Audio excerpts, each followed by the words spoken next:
You have found the Business Broker Growth Show with your host, Jason Cutter. This is the podcast for brokers who are ready to stop hoping for deals and start growing their pipeline. Our goal is to bring you strategies, stories, and insights that will be a catalyst to move you quickly from transactional deal makers to trusted advisors. Time for Business Broker Growth. On today's episode, I have Dave Long. He is a M&A advisor at Arizona Business Sales Advisors. Dave, welcome to the Business Broker Growth Show. Thank you for that warm greeting, and it's nice to be here. And we'll get into your background. We'll get into your story. We're going to have a lot of topics today, but for the audience, especially because we're starting the show, it's the first season. I want to share our mission is to equip brokers with modern marketing systems that replace guesswork with growth, empowering them to be trusted advisors for owners and partners. And as brokers grow, so do the business owners they represent, creating better exits, stronger communities, and more rewarding futures. And so glad that you're here as an audience. So glad that you're here with us, Dave. For the show today, we're going to talk about your background. We're going to go through a rapid fire growth playbook segment. Hopefully you have some tips lined up, 3 to 5 marketing tips to help brokers out there. We're going to talk about the one that got away, the lessons of a challenging transaction that might not have gone through, that deal that didn't close, what you learned from it. And then we're going to finish up talking about the future of business brokers and M&A intermediaries. And for the audience out there, as you listen to this, take some notes. Make sure to pick up any nuggets that Dave drops and shares with all of his experience. Don't make this just something you're listening to. It's casual, it's fun. Like, actually look for the value, look for the things that'll help you. I know that Dave has a lot in the conversation we've had. Our calls have gone over each time because there's so much going on. And so let's talk about this, Dave. You're on the show here, season 1. Let's talk about it. So in your background, I know that you started in Kansas City.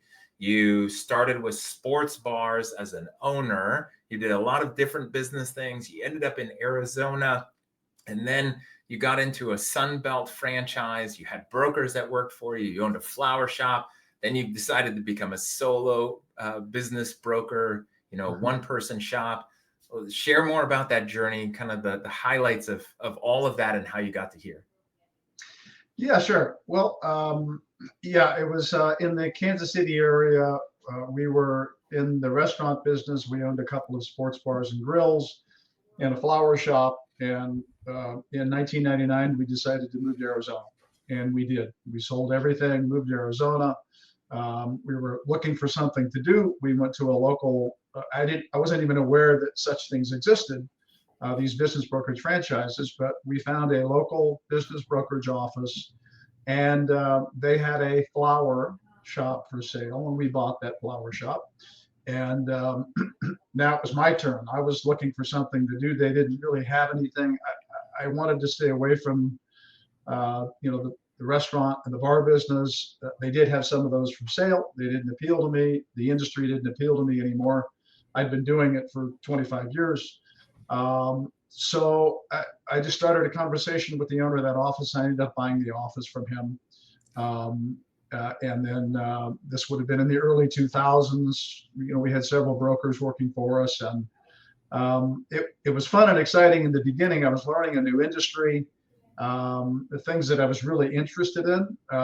And I just did not like managing adult brokers, managing adult people in that business. It took, not because I don't like people, but it took me away from doing deals. And I like doing deals. I like getting involved in the projects and finding out about my clients and their backgrounds and how their business runs, and what drives margin, what drives profit, and what works, what didn't work. I get interested in this. So I find myself managing a bunch of brokers in the office and not really having a good time.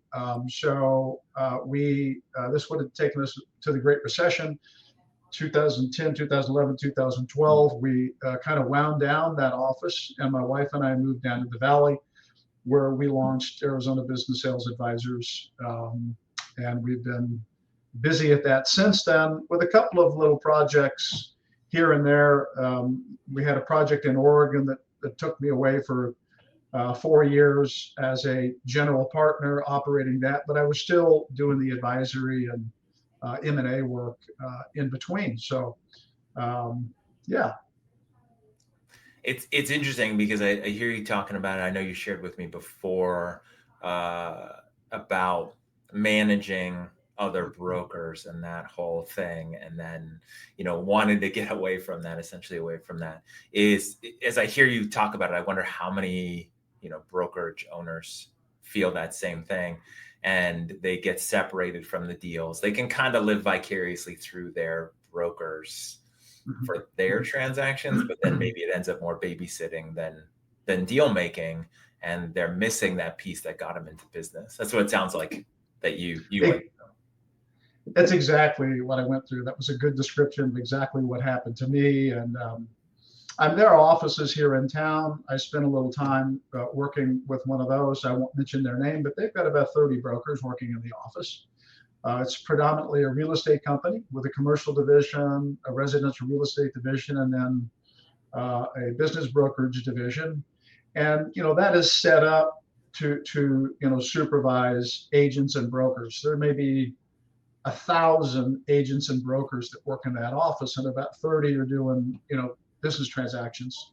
They're set up for that. I'm a small business guy, and I wasn't set up for that. So at some level, that model works, and I get it. But I wanted to do deals, and now I get to do deals. So everything is happier now.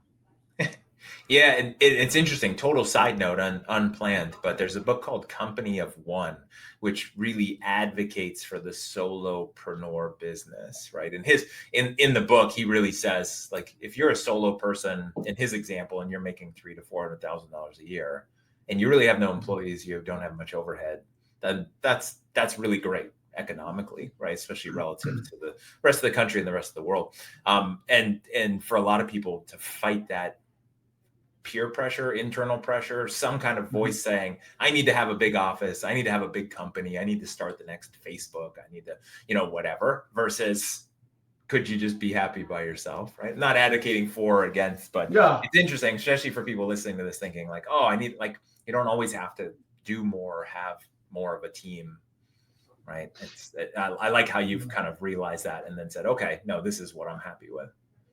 Yeah, two things come to mind there. If you're kind of running an office and you desire that commission sharing, that fee sharing, so as an office owner, you provide a nice office and these systems and procedures and SOPs in place for your agent brokers, but you're getting a piece of what they're bringing in. And if that piece is important to your business model, I know some brokerages that are pulling away 25 to 30% of the agent's fee that he brings into the house for all of those things that they offer, the supporting systems that they offer him. Yeah. So if that is important to their model to keep that thing going, that's fine. I'm to the point, and I have been for several years, where I'm way beyond that, and in the six figures very comfortably, and I don't have to trade managing adult people so I can get a piece of their fee to do what I do, and at the same time, I get the benefit of avoiding those things I don't like. So. Yeah, and I love that self-awareness of what that you like and don't like, and there's different modes for everybody, which I think is what's great, both about the brokerage world that you're in, but just in life in general. So let's talk about another topic I know that you and I chatted about, and I've seen this even before we connected, is that it feels like there's a lot of people who have piled into business brokerage, right? The barrier of entry to be a business broker or call yourself a business broker is pretty low. Short of like buying into a franchise of something, that's somewhat of a cost. But even so, like people who are coming from other sales related industries, you mentioned residential real estate, I've seen commercial real estate. They think, hey, it's like real estate. Like I'll just get into business brokerage because I like business, whether they've owned one or not. What are your thoughts on that? What do you see that in your world? Yeah, well, there are several states that regulate, I think maybe 30, 35, maybe even more states that regulate what, we do. In each individual state. That's certainly the case in Arizona. Here, it's not unique. The Department of Real Estate manages the business brokerage industry and community. So if I want to collect a fee by representing somebody selling a business, I have to have a real estate license here. So I think that's kind of the situation that drove a lot of ex or former real estate agents and brokers into my industry, because we had to go get a real estate license. And literally, I mean, it's still somewhat unfortunate because somebody new into this industry in Arizona, he's got to go take a 40-hour real estate class, right, and learn about nothing that we do. right. He will take 40 hours and then sit for a fairly intensive exam, and he will now know almost nothing about residential and commercial real estate, and he will know nothing about M&A or business brokerage. So now he's got a license, and now he thinks that, wow, I can choose residential real estate, commercial real estate, or I can be a business broker. And that's a very dangerous, situation to be in. Kudos to the Arizona Department of Real Estate, who recognized maybe 15, 20 years ago that the industry has specialties, and you should not represent clients for a fee outside your specialty. And I think the stricter, more defined real estate regulation is you cannot represent somebody outside your specialization unless you disclose to them that you aren't specialized in what they're asking you to represent, and then you can go ahead and represent them. Wow. So it's ironic, and it's kind of a dangerous situation. But to my point, when we started this, I think that's how a lot of residential agents and brokers kind of piled into the business brokerage arena early on, late 90s, early 2000s.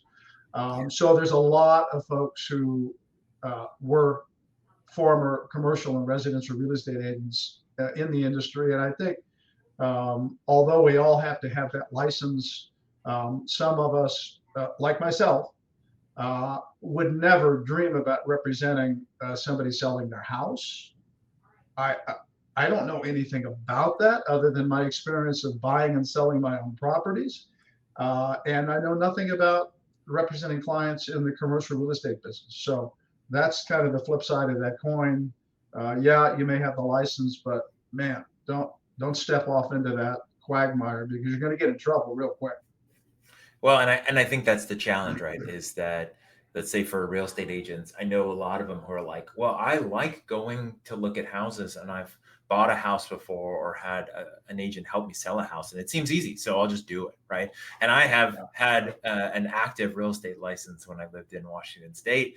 The course is really easy. The test for me was really easy.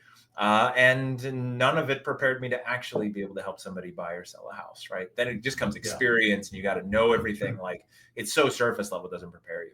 And I feel what you're saying a lot, which is in the business world, people who may not have even ran a business or owned a business, getting into business brokerage, they don't even know what it's like for their clients, let alone the experience of the transactions.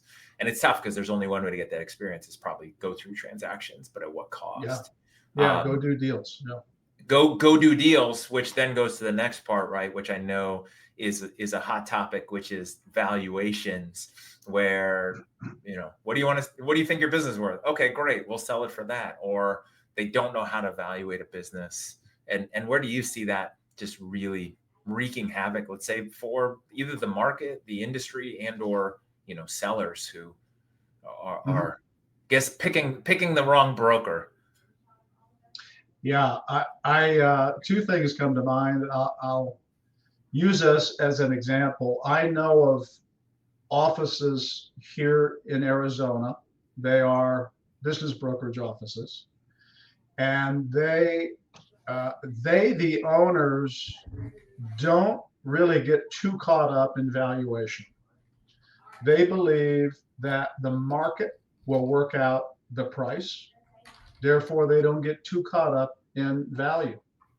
I've talked to these folks. I know brokers who work in that environment, and they have quotas placed on them.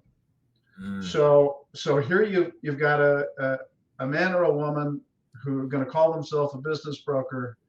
They're told in the beginning, if you don't have 5 client engagements every month, and if you don't bring in 1 new client, this is another leftover from the real estate industry, 1 new listing. Yeah. If you don't bring in 1 new listing a month and you don't talk to, 5 meetings a month, you're not going to be able to work here. You're not going to last. So here's this pressure from bringing in deals, and you don't really have time to spend the time that's required and needed, and the time that's required to get the education, to learn about this valuation process and all the intricacies of doing it correctly. You don't have time because you've got these sales quotas that are always hanging over you. And in some cases, this particular office, they're like, just list it for whatever the client wants to list it for. Don't get too caught up in the valuation. If he wants $1 million and you think it's worth half of that, don't worry about it. The market will work it out. And of course, that is a direct reason why the industry has a 70-80% failure rate. Because all these businesses go on the market. Nobody did proper evaluation work, and they can't defend the price. They can't defend what they're asking for. They can't take a roadmap of how we got to the number and kind of prove how we came up with that number. They can't defend the asking price. So that's what I think leads to the high failure rate in the industry. And it's kind of the opposite of what I've been doing for a long time, but I'm kind of a numbers and spreadsheet and kind of an analysis kind of guy. That's what I like doing. It probably makes me really boring in some circles. And my wife sometimes scratches her head and goes, I have no idea what you're doing. But I can defend the price, right? And that's kind of what leads to a higher success rate, in my opinion. Well, if it helps, I've got a shirt that you could get. My wife got it for me. It says, I am secretly creating spreadsheets in my mind. Because I'm thinking about things and numbers and business. And, I think it's might not make you as fun at parties as others, but I think the key is that, it helps. And I think those valuations are important. Nothing worse than somebody thinking they could sell something, and then the market will tell you what it's worth. But the problem is that throwing spaghetti at the wall mode of hoping that it would. So, all right. Yeah, so I would point out just real quick that there can be a distinct difference between value and price. I think everybody gets that. You can use the residential real estate model. The seller of a house thinks it's worth $5 million, and you can show them all day long how homes just like this have sold for half that.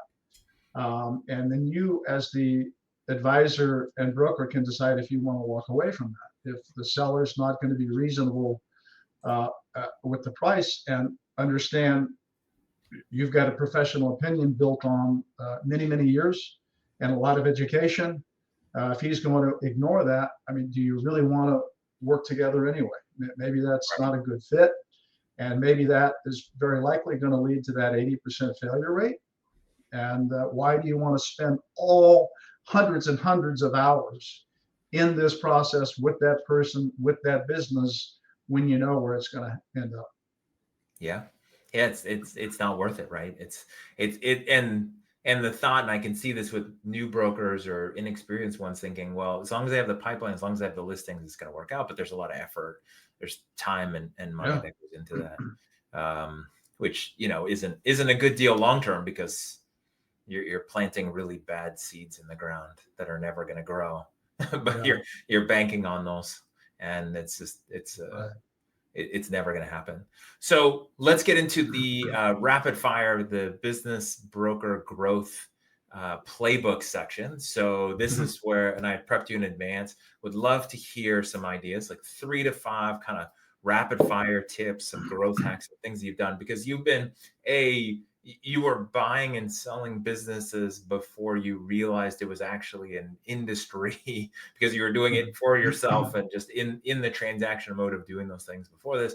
You have a lot of experience both in the franchise broker world and then, being in that kind of mode and then the solo.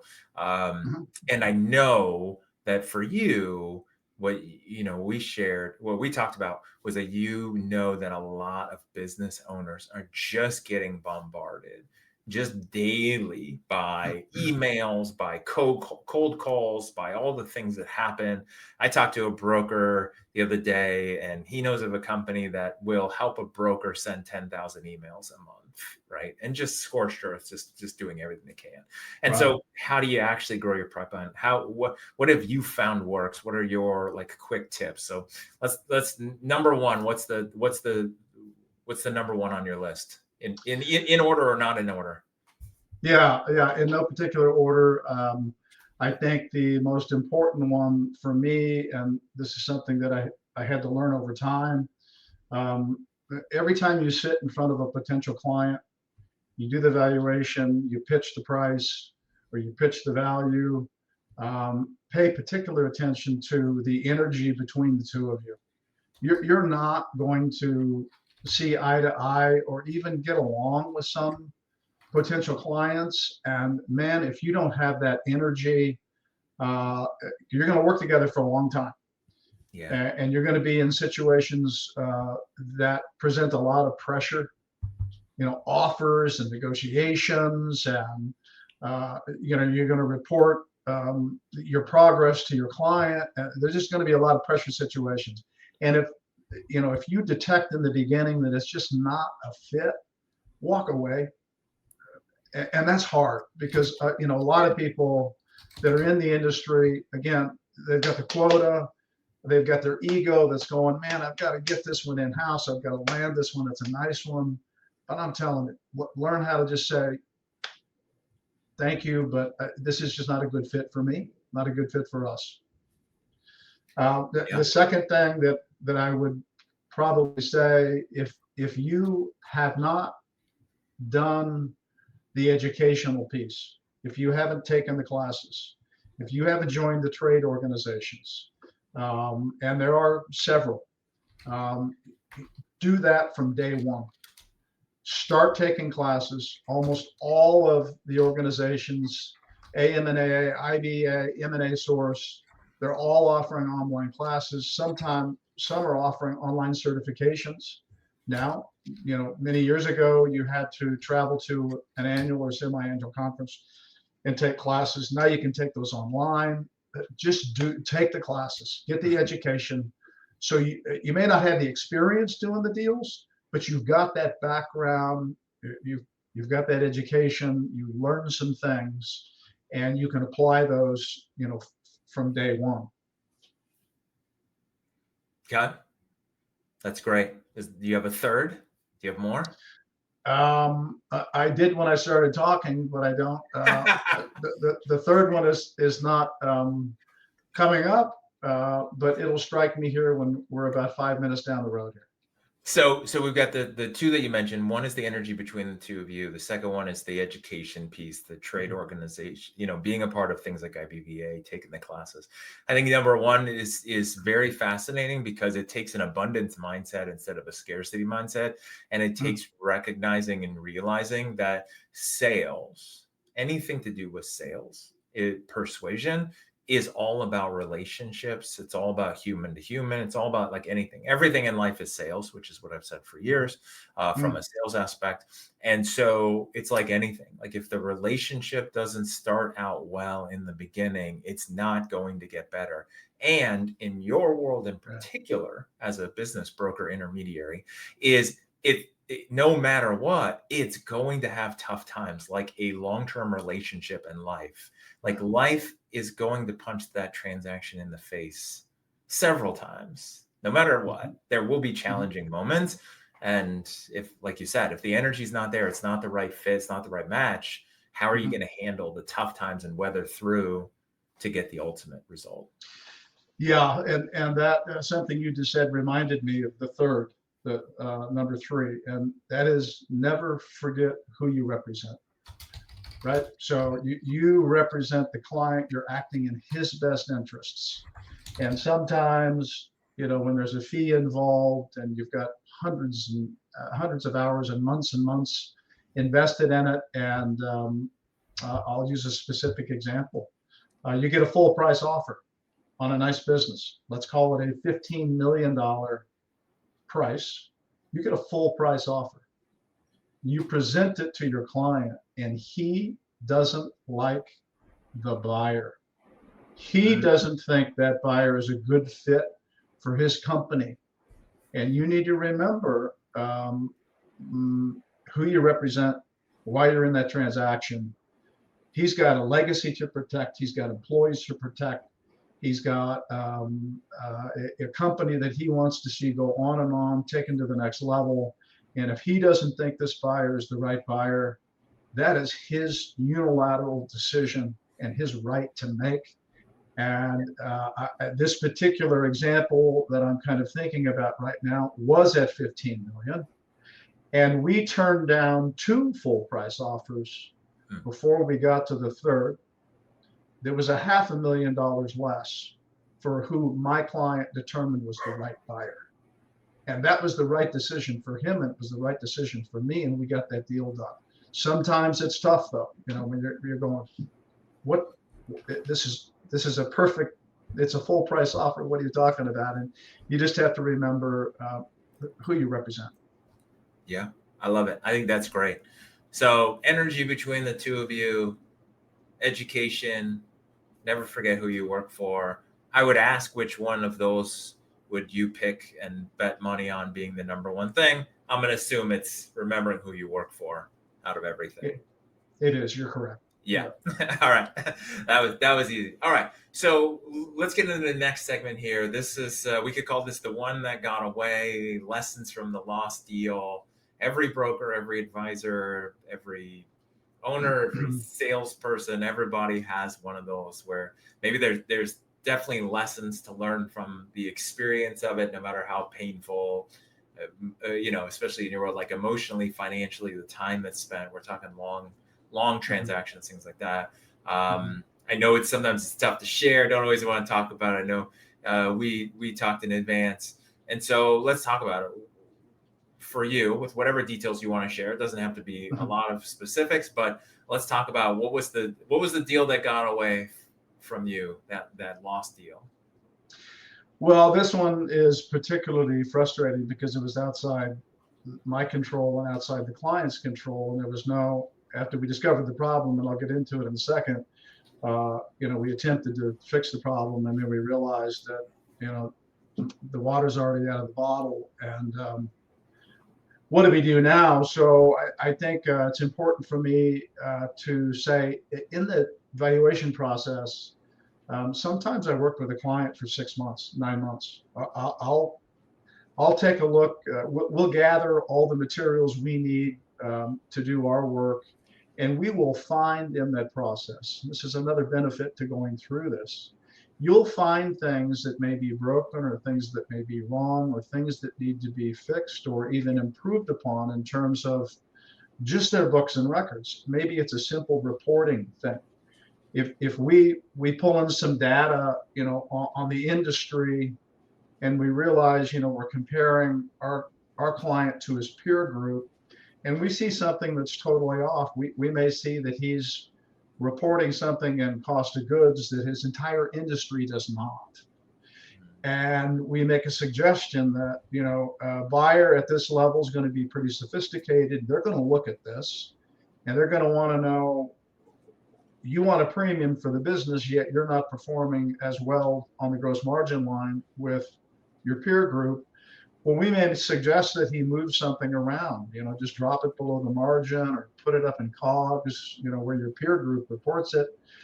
So it can be many things like that. And this particular example, we got that work done. This was an inventory issue where there was no annual physical inventory, and they've got a lot of inventory and a lot of inventory turn. And I advocated for them to do, if not a physical inventory quarterly, to do something close to that, something that they could, defend internally, defend in their minds, so that they didn't have these crazy swings in, cost of goods during the year. And then at the end of the year, they reported, and there was this wild, change in cost of goods and the margin. So we agreed that we were going to do periodic reporting during their fiscal year. And so we talked to CPA, got that all fixed, from an SOP and procedure standpoint. And they started with the year end, and then we proceeded into that, first year with the quarterlies. And we realized after we had gone to market that that adjustment was not correct. And it had a massive effect on their EBITDA. And it wasn't an increase. It's never an increase in EBITDA. When there's a problem, it's a decrease. And so, everybody, the natural instinct initially is to point fingers. We had to yank the business off the market, lost time, downtime, really frustrated, and my client very upset. I get it. I would be too. And we literally, had to, stay off the market for months until we got this settled down, got it figured out, and then re-enter the market at a lower price. So it was a very unfortunate situation. Nobody's at fault. We tried to make some improvements, but nobody's perfect. And, a mistake was made. But the good ending is that we got it fixed. And that business is back on the market, and everybody is playing nice together and seems to be happy at the moment. So if you could go back and redo something, anything, is there anything in there that you would change or would have changed throughout the, let's say, the initial process? It sounds like when you're doing the review and the valuation. Well, the review and the valuation is how we identified the problem, because of the inconsistencies in their cost of goods and therefore their margin. That's what led to us identifying that as a problem and then setting some procedures. And I think kind of advising my client on at least this is the result that we want. This is your business. I don't understand all the intricacies of how you, report web sales and, how that's basically manual entry into QuickBooks Online. QuickBooks Online is probably not the perfect solution from an accounting standpoint for a company their size with all the details that are going on. So I think we probably would have maybe paused a little bit and really discussed what that new procedure is, what that new SOP is. It's difficult to do a physical inventory on a quarterly basis with 80,000 parts. It's nearly impossible. So we probably could have decided to back off a little bit in terms of taking it to market and let us work with some other partners and figure out what a kind of a long-term accounting situation is to get that fixed and buttoned up. Everybody did their best, and everybody agreed that the process we came up with was a good one. It didn't work out, but in the end, I think we're going to be just fine. It's a really great business, great books and records now, no inconsistencies, and we're going to get a nice multiple and a nice number for that for our clients. So lost deal in the moment, a lot of readjusting, bringing it back. So not a total lost deal yet because it's back on as of when we're recording this. So there's definitely, I won't even say hope. It looks good, promising future on that. I do know that every lost deal, I mean, the way that you learn in life is usually by mistakes and short-term failures if you learn from them. And then, that's the only way to go. Kind of going back to what we talked about with licensing and experience, like the only way you can get the experience is to do it. it's tough to do it without the experience. You just kind of get through it. Hopefully you have a good mentor and a guide and someone helping you. From this transaction, what's the 1 or 2 sentence lesson that you'd give to other brokers so that they don't make this kind of, I won't even say mistake, but, step on this kind of a landmine, let's say? Yeah, well, it's back to remember who you represent and take your time. And if you've got to pull it off the market, pull it off the market. This is not about you. You represent them. This is a life decision for them. If we've got to pull it and put it back on later, do it. And just go slow. When you identify a problem, make sure you thoroughly discuss that. Make sure you thoroughly understand it, and make sure everybody agrees on the solution. And sometimes we've closed a multi-million-dollar business literally from the time we engaged with the client in a contract and closed that in 4 months. And others, we got it done in 24 months. So each one's got its own unique timeline. And if something pops up, surprises pop up, you represent them and you do what's right for them. I love that advice. Going back to what you said, represent the client. And I love that other part. It's like, take it slow, take your time. It's better to do it right once. Like the old cliche axiom, I think is that what it is. If you don't have time to do it right the first time, how are you going to have time to do it a second time? Right. In this case here, focus, slow is good, especially in the world that you guys are playing in. So before we get to your final thoughts and then the ways that the audience can reach out to you, find out more about what you do, kind of check in on what you've got going on.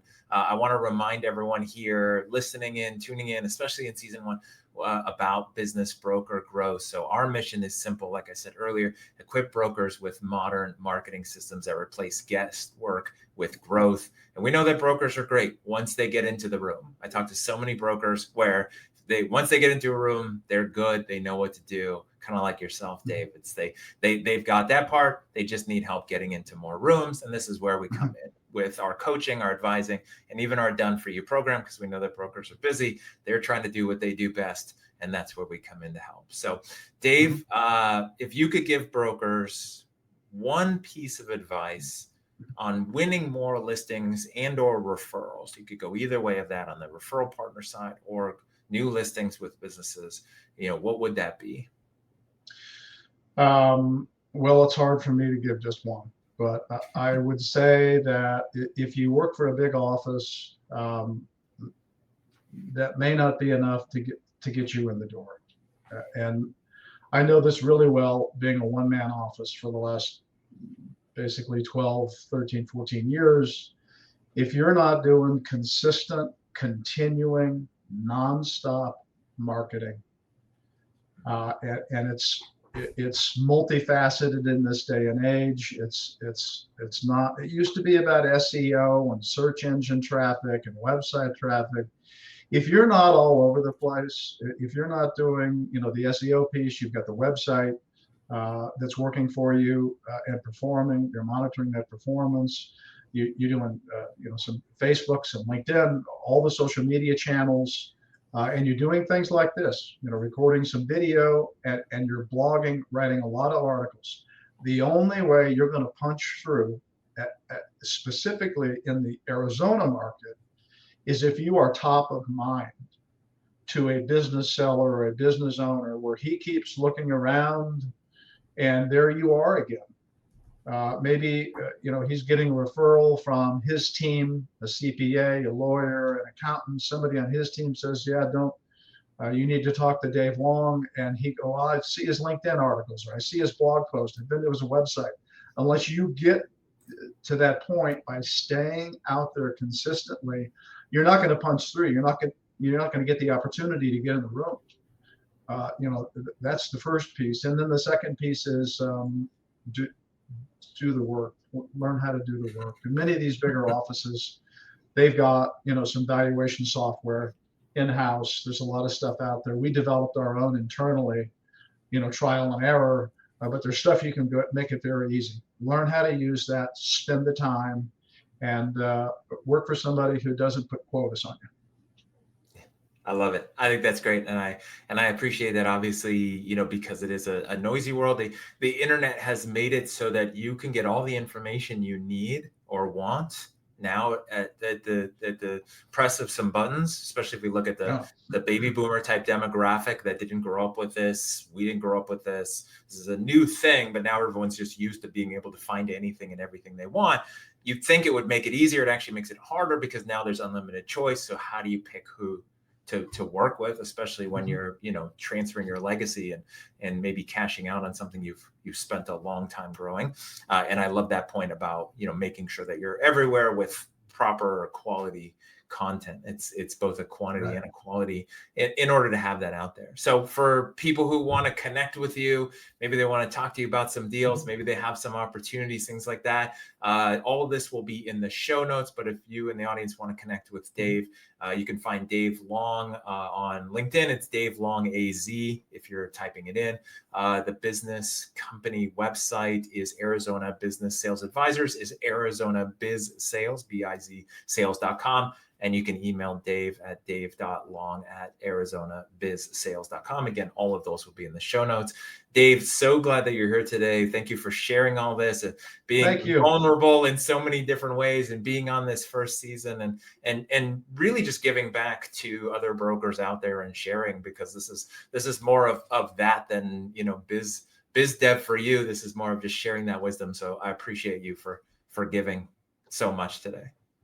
Thank you. And I'm glad our paths crossed. This has been a lot of fun. And I'm sure we're going to do another one of these real soon. Yeah, it'd be great. And for everyone tuning in, make sure you follow Business Broker Growth on LinkedIn, subscribe to the Business Broker Growth YouTube channel. You can go to businessbrokergrowth.com to find out more. We've got ebooks, we've got guides, all kinds of things on there. We appreciate you tuning into the Business Broker Growth Show, where we help brokers build modern marketing systems that replace guesswork with growth.